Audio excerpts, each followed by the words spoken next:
Welcome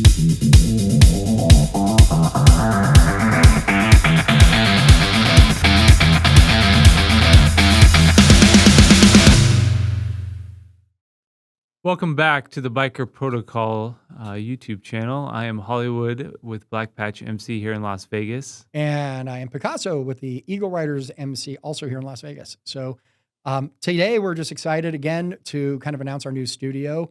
We're in this really beautiful, we need like angels singing. There's our board operators who are absolutely amazing. They make all of this work for us, and holy cow, are they amazing. So yeah, thanks to everybody for subscribing and helping us grow this channel. If you haven't done so already, please like and subscribe. That helps us grow our channel a lot and get into places like this. Today, we're going to be talking about the first in an ongoing series of videos that we're going to discuss, and that is about the officers of your club.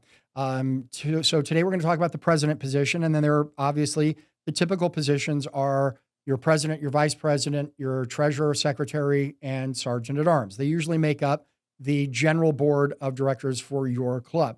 There are also auxiliary type positions, and we're not going to get into them in this video, but we will in future videos, of things that might be like non-voting officers, how some people might consider that, or just kind of assigned positions that might have like a flash or patch, things like a quartermaster or a historian, like a club historian, or you're seeing this now a lot, especially in the day of social media, a PRO, like a public relations officer.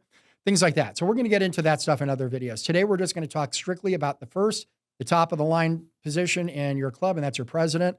So Hollywood here is the treasurer of his club, and that's Black Patch. I'm the president of my club, which is Eagle Riders. So we're going to talk about that a little bit. And I think we each might have some unique perspectives on this position. I started in the officer position in my club as the club secretary. And so I kind of grew up, and then I was our VP and then our president. And so I kind of grew up through the ranks that way. I don't know how you did with your club. Did you start off as your first officer position as a treasurer? Or yeah, I've been treasurer since then. Yeah. For how long have you been doing it? As treasurer? Long? Yeah. Oh, yeah. Treasurer 7 years. I think. Wow, no kidding, that long. No kidding. It was about 7 years, maybe 6. That's pretty cool. Somewhere around that, yeah. I've been president of our club for just about 9 years now. Yeah. So yeah, which is and it feels like forever, but yeah, but I love doing it. And you know, I will share with you is that well, we'll kind of get into this in a little bit, but I want to talk a little bit about this position and what it actually means to be the P, as a lot of people refer to it, the P. Of the club, right? And I often say it's kind of like the job that requires the most amount of work without actually doing anything. It's kind of it's sort of an odd position because there are some positions in your club where you actually have to do like the heavy lifting work, like the treasurer, right? Yeah. You got to balance books. You got to make sure people are paying dues on. You got to chase people down probably sometimes to pay dues. The president isn't the president without the money. That's true. We all know that. Would not agree with you more, right? Yeah, no, I mean, and there's a lot of work involved with that. Secretary has to do actual work, right? So every position has their own role in this whole thing to make a club operate. And I will share with you, as being the president, part of the challenges that I learned when I first started was the importance of relinquishing, to not micromanage, right? Yeah. And I cannot stress that enough. And I guess that kind of comes from like, I think if you have any kind of background in management in general, whether, your day job or whatever, it kind of applies into that kind of role, right? But it's like good managers are the ones that let the people with all the skills do the job. You wouldn't hire them if you didn't expect them to do the job, right? Yeah, and I, as somebody who's worked in management and owned my own business and hired people and unfortunately had to let people go, you kind of learn that is that when you're bringing them into your organization because they have a skill, whether you have that skill or not, but let them do their job. And this is a different video, but that's why there's elections as well. Like why certain officers get elected. A lot of clubs have different rules for that, but they get chosen by the club to be in that position. So, and sometimes that works out, and sometimes it doesn't. Usually, in my experience, it does. I'm very fortunate with the officers that I have in our club. They're fantastic, and they do an awesome job, and in their own way. Everybody has their own style of doing it. Our sergeant at arms, he has his own way of doing things that's much different than our VP. But they all do their own jobs respectively very, very well. I'm very fortunate in that respect. So the president is the head. Right. He's the jack in the box. Right. Think of it as more of like the head ambassador. No offense, but literally, that's why I always compare to any kind of president for that matter. That's true. They're the one everyone knows their face. Right. knows who they're with and knows they're the one that they need to talk to if something happens or whatever.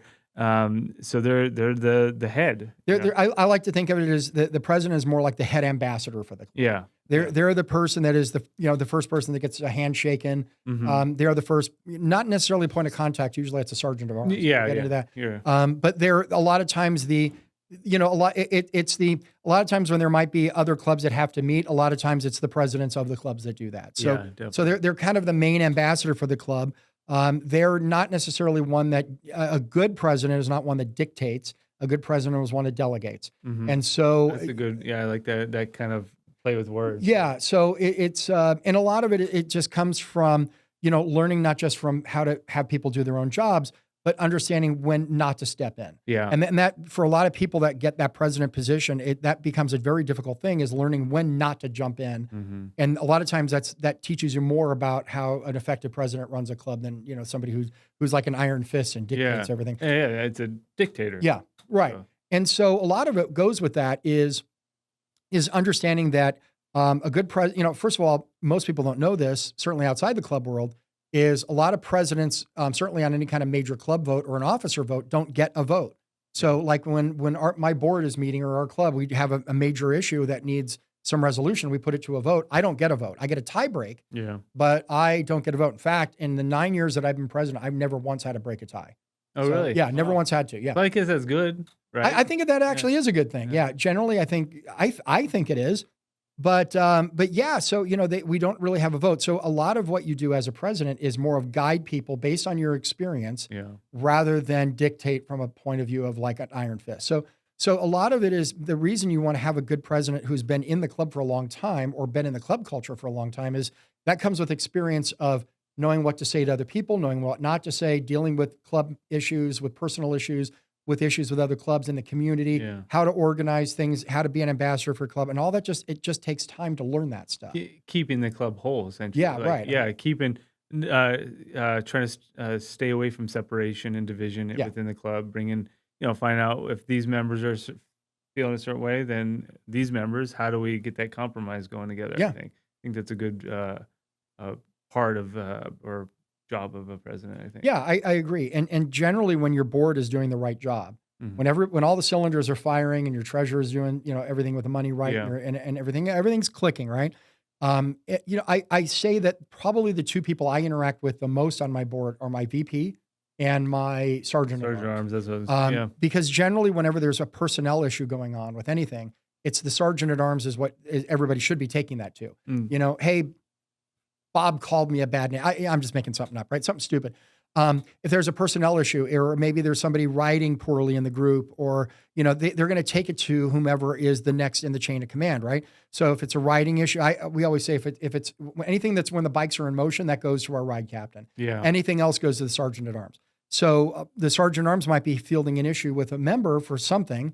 It used to be in our club that a lot of times, and I kind of blamed myself on this a little bit, was people would take it to me because they saw me as the president of the club. So they had an issue. Yeah. It all dumped on my shoulders.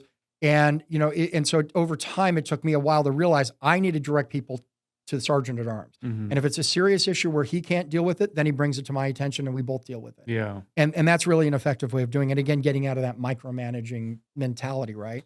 But yeah, generally everything that the president does on a personnel level is done with the sergeant at arms.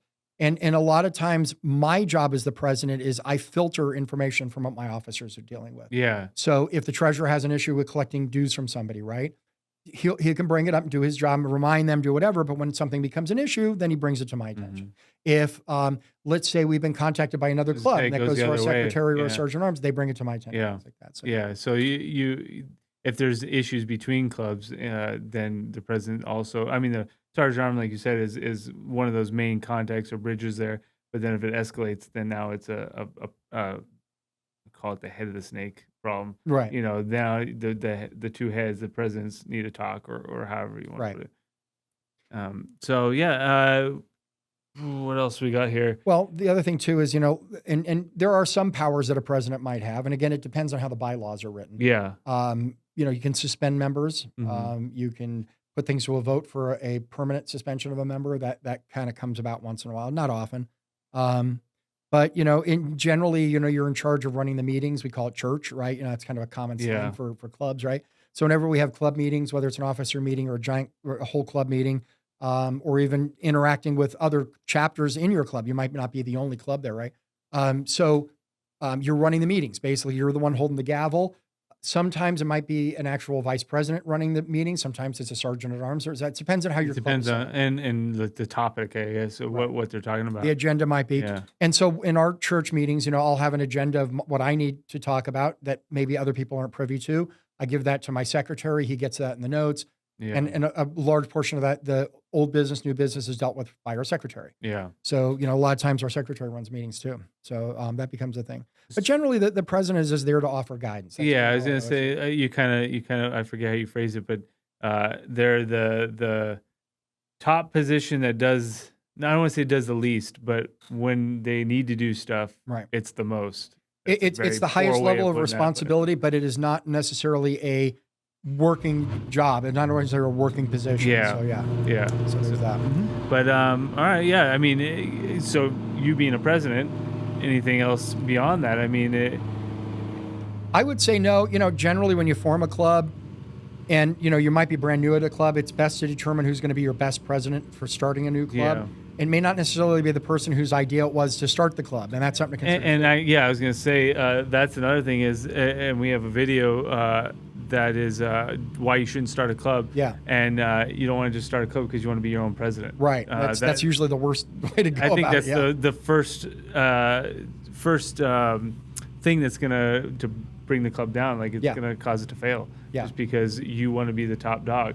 But in reality, like again, and I don't know, you can speak on it. Is it even that fun? Like no, like it's not like, oh, I'm the president. Yeah, look at me on this great. No, I get to do all sorts of things. I will say, and I say this is true about all officer positions, and maybe you could back me up on this. A lot of the work that we do to run a club, certainly the bigger a club gets, the more thankless that job becomes. Oh yeah. This is any officer position, whether you're the president, it doesn't matter who. It is a thankless job. It is always, you will put in, as the president of our club, I always say it's kind of a part-time job, but it's really now sometimes becomes a full-time job, depending on what time of year it is and what you're doing. You have to expect this to be a work-related activity almost. But it's look, you do it because you love it, right? Mm-hmm. I'm not the president of our club because I have some giant ego. I do it because I love it. Yeah. And it could be your personality too as well. Yeah. Certain people aren't sergeant at arms, no matter how hard they try, no matter how hard someone votes them into it, they just aren't that type of person. Sure. Or president or whatever, vice president. You have to have the personality I agree. And the drive to want to do it. You have to be willing to network with people. You have to be good with, hearing gripes one day and great things the next. But like I said, it's a thankless job, but you have to enjoy it knowing that. Yeah. I kind of think of it as like a school teacher. It's almost it's a job that is super important, but it oftentimes can feel like a thankless job. Yeah. So yeah, that kind of sums it up. I think so too. Yeah. There's not much else to really say about it. Yeah. I mean, if you're the president of your club and you'd like to leave a couple comments about how you got to that point, we'd love to hear it. So please leave it in the comments. We respond to it. We love doing that to all our viewers. And also be sure to like and subscribe this video. You can do that right at the bottom here. It helps us grow this channel and get into beautiful studios like our new one here. So let's end our video with our typical. Yeah, I know. We've been pouring bad stuff lately. Okay, right? Get something good, I think. Not good. Thank you for watching, guys. Please like and subscribe, and keep the shiny side up. We'll see you on the next video. Peace.